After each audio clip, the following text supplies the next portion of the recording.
Hello friends, मेरा नाम है रवि श्रीवास्तव और आज मैं आपको बताने जा रहा हूँ बेसिक कंप्यूटर कोर्स के बारे में। मैं आपको चाहता हूँ कि बेसिक कंप्यूटर कोर्स में या फिर कंप्यूटर में मैं आपको जीरो से हीरो बनाना चाहता हूँ।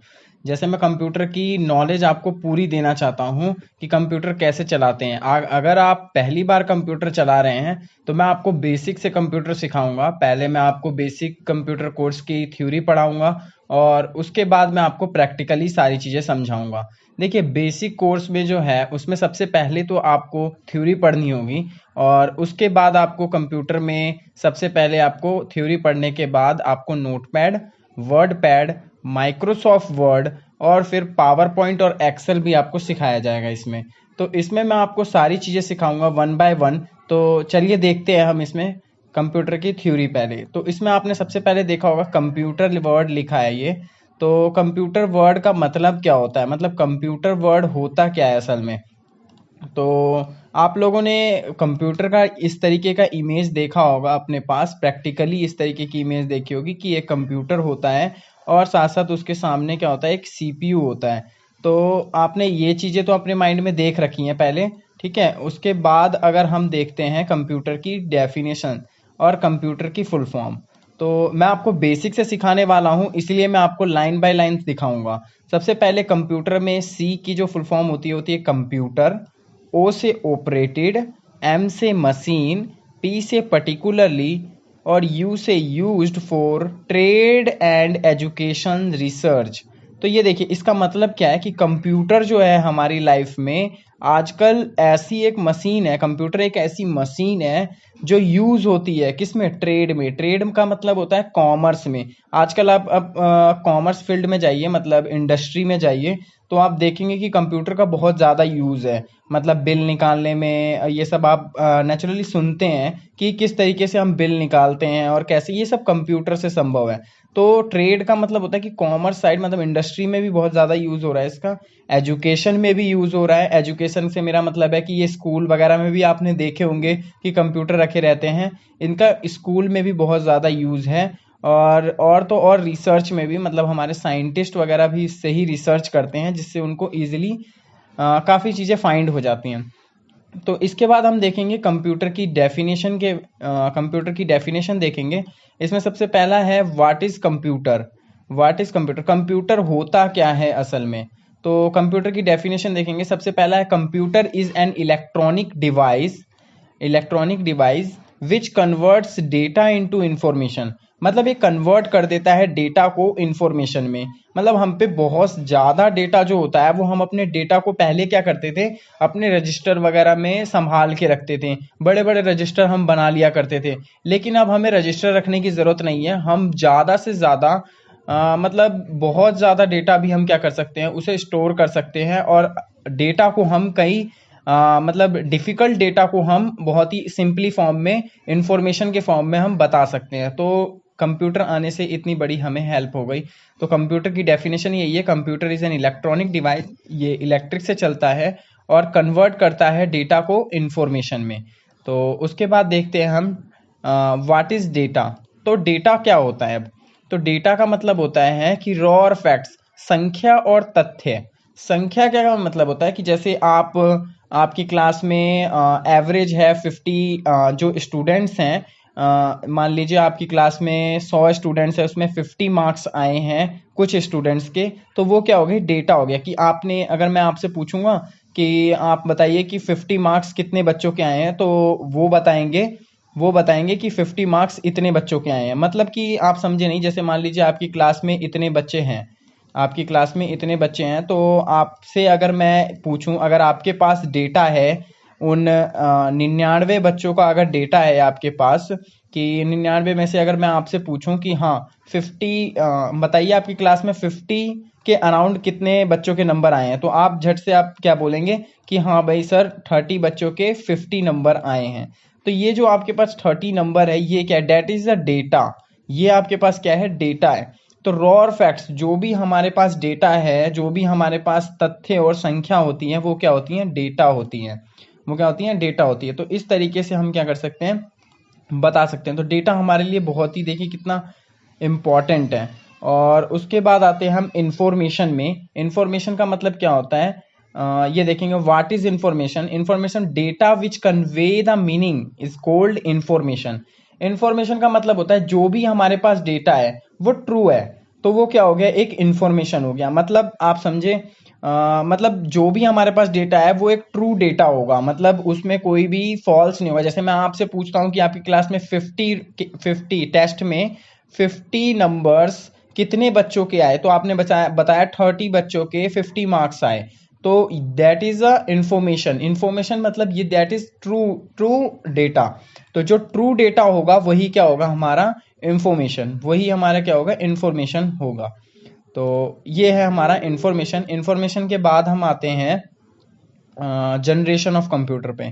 तो जनरेशन ऑफ कंप्यूटर आपने देखा होगा कई बार कि पहले जो हमारे जो कंप्यूटर्स थे वो पूरे रूम में आते थे, मतलब बहुत बड़े बड़े कंप्यूटर्स हुआ करते थे। लेकिन अब तो बहुत छोटे छोटे कंप्यूटर्स होने लगे। इनफैक्ट मोबाइल वगैरह भी आपने देखे होंगे कितने पतले पतले मोबाइल हो गए हैं अब। तो ये हमारा डेवलपमेंट है कि जनरेशन ऑफ कंप्यूटर जो पहले क्या था और अब क्या है, इसके बारे में मैं आपको बेसिक से सिखाने वाला हूँ। तो देखते हैं जनरेशन ऑफ कंप्यूटर क्या है। तो आइए देखते हैं जनरेशन ऑफ कंप्यूटर, जिसमें सबसे पहला जनरेशन देखते हैं। तो देखिए पहला जनरेशन क्या है, जनरेशन में पहले जनरेशन 1946 से 55 तक था और इसमें वैक्यूम ट्यूब का यूज होता था। ये देखिए मैंने इमेज ले रखी है, ये वैक्यूम ट्यूब है। इस तरीके का क्या होता था, ये वैक्यूम ट्यूब हुआ करता था जो पहले कंप्यूटर में यूज हुआ करता था। इस तरीके के वैक्यूम ट्यूब से क्या होते थे, बहुत बड़े बड़े कंप्यूटर्स बनते थे। ये 1946 से 55 तक था वैक्यूम ट्यूब फर्स्ट जनरेशन में, है ना। उसके बाद देखते हैं हम सेकंड जनरेशन। सेकंड जनरेशन में 1956 से 65 तक हुआ था। इसमें ट्रांजिस्टर का यूज होता था। ये देखिए ट्रांजिस्टर जो होते थे वो इस तरीके के ट्रांजिस्टर होते थे, छोटे छोटे ट्रांजिस्टर होते थे ये, और इनका यूज जो होता था वो कंप्यूटर में होता था पहले सेकंड जनरेशन में।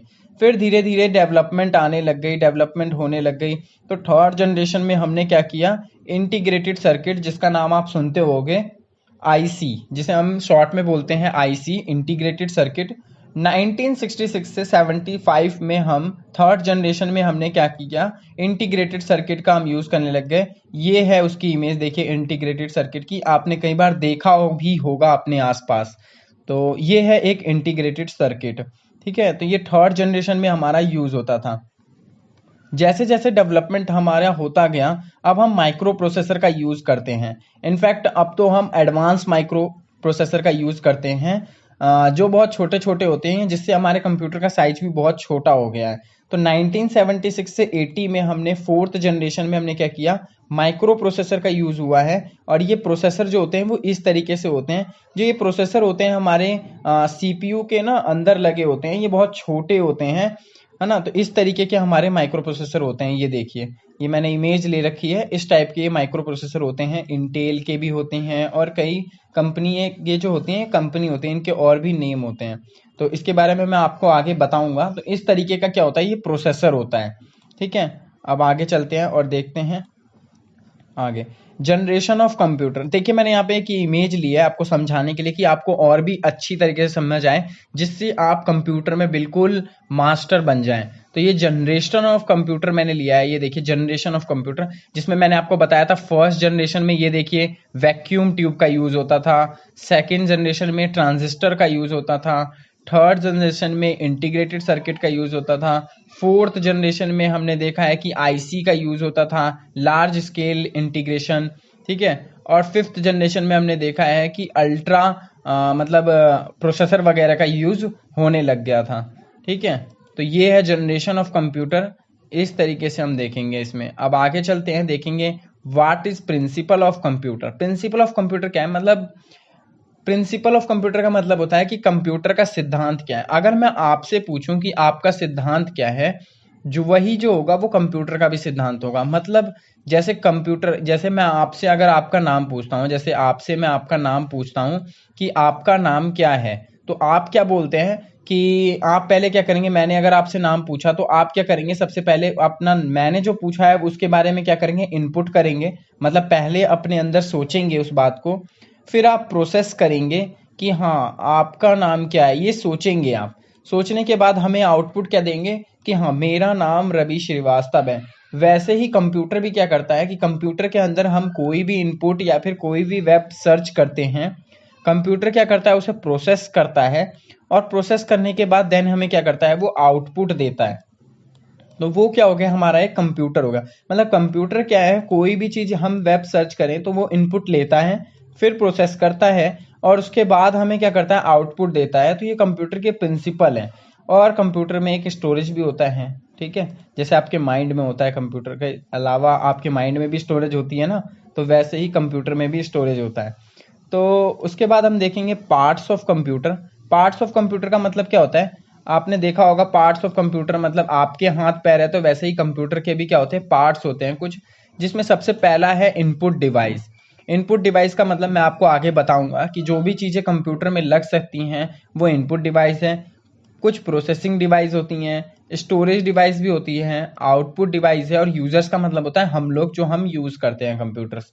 ठीक है, तो मैं आपको इनपुट डिवाइस और आउटपुट डिवाइस भी सारी चीजें बताऊंगा, लाइन बाय लाइन देखेंगे हम इसमें इनपुट डिवाइस और आउटपुट डिवाइस। इसमें सबसे पहला है इनपुट डिवाइस। देखिए इनपुट डिवाइस का मतलब क्या होता है कि जो हम कंप्यूटर में लगा सकते हैं, या फिर कंप्यूटर में हम बाहर से जो भी चीजें लगाते हैं वो क्या है, इनपुट डिवाइस है। जिसमें सबसे पहला आता है हमारा कीबोर्ड। कीबोर्ड क्या होता है, ये कंप्यूटर में हम बाहर से लगाते हैं और बाहर से ही हम इसको यूज करते हैं। जिसमें सबसे पहला कीबोर्ड दे रखा है, ये देखिए, जो ये कीबोर्ड होता है इसमें ये जो नंबर्स होते हैं इसे हम कहते हैं नंबर्स, और ये जो ABCD है इन्हें कहते हैं हम अल्फाबेट। तो कीबोर्ड में एक तो नंबर्स होते हैं, एक तो अल्फाबेट होते हैं, एक होते हैं हमारे फंक्शन कीज। फंक्शन कीज का मतलब F1 F2 F3, आप सबसे ऊपर देखेंगे F1 F2 F3 लिखा रहता है, इसे हम कहते हैं फंक्शन कीज। और इसके नीचे हम बोलते हैं नंबर्स, और इनको कहते हैं हम अल्फाबेट। ठीक है, अल्फाबेट कहते हैं हम इन्हें। और ये हमारा विंडो की होता है, ये क्या होता है, हमारा विंडो की होता है, इसे हम कहते हैं कंट्रोल बटन, और इसे कहते हैं हम शिफ्ट। ये होता है हमारा कैप्स लॉक, ये होता है हमारा टैब बटन।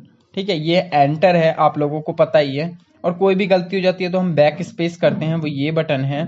उसके बाद ये राइट लेफ्ट बटन है, आपको पता ही है, और इससे हम क्या करते हैं, स्पेस देते हैं। ठीक है, तो मैं एक बार आपको फिर से बता देता हूँ कैसे होता है ये। कीबोर्ड की सारे फीचर बता देता हूँ मैं आपको एक बार फिर से।